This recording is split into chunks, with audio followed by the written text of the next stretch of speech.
গ্যাসের লাইন ফেটে শনিবার এক ভয়াবহ অগ্নিকাণ্ড সংঘটিত হয় রাজধানীর গ্র্যান্ডিওস ক্লাব সংলগ্ন এলাকায়। শনিবার দুপুরে আচমকাই রাস্তার পাশে খনন করা একটি গর্ত থেকে আগুন বের হতে দেখেন স্থানীয়রা।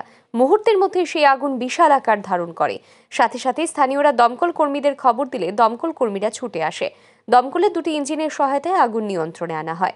প্রত্যক্ষদর্শীদের থেকে জানা গেছে, রাস্তায় কাজ করতে গিয়ে গ্যাসের পাইপলাইন কেটে যাওয়ায় তার থেকে অগ্নিকাণ্ডের সূত্রপাত ঘটে।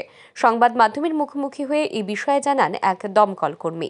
বিশাল আগুন, এরপর আমরা জানি যে এটা জল দেওয়া নিবা সম্ভব না। এরপরেও আমরা যথাযথভাবে সম্ভব চেষ্টা করে আগুন নিভিয়েছি। এখন গ্যাসটা অফ করতে হবে। সিএনজি এখনো আসছে না, আমি শুনলাম ওরা এখানে আসে ওই গ্যাসটা অফ করে যাবে। কতক্ষণ হবে আপনারা এখানে এসছে?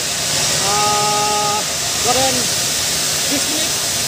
এখন তো সিএনজি আসলে আসি পৌঁছেনি? না না না, কোনো দুর্ঘটনা না, কিছু হয় না। তার মানে একটা বাইক ছিল পাশে, বাইকটা আগুন লাগার চান্স ছিল। আমরা ওটাকে কোনো মতে পাঠিয়ে নিই। আমরা ইঞ্জিন নিয়ে দুইটা টানো, একটা ছোটো গাড়ি। কিভাবে পাইপটা কিভাবে কাটছে? কীভাবে দেখলাম তো একটা খনন করা আছে পাশে। হ্যাঁ, এটা কি লাইন ঠিক করার জন্য খনন করা আছে না ওই এটা থেকেই মনে হয় কোনো ঠিক হয়েছে। এই অগ্নিকাণ্ডের ফলে আশেপাশের এলাকায় আতঙ্ক তৈরি হলেও এখনো পর্যন্ত হতাহতের কোনো খবর পাওয়া যায়নি। ঘটনার পর পাইপলাইনের মাধ্যমে গ্যাস সরবরাহ কিছু সময়ের জন্য বন্ধ রাখা হয়।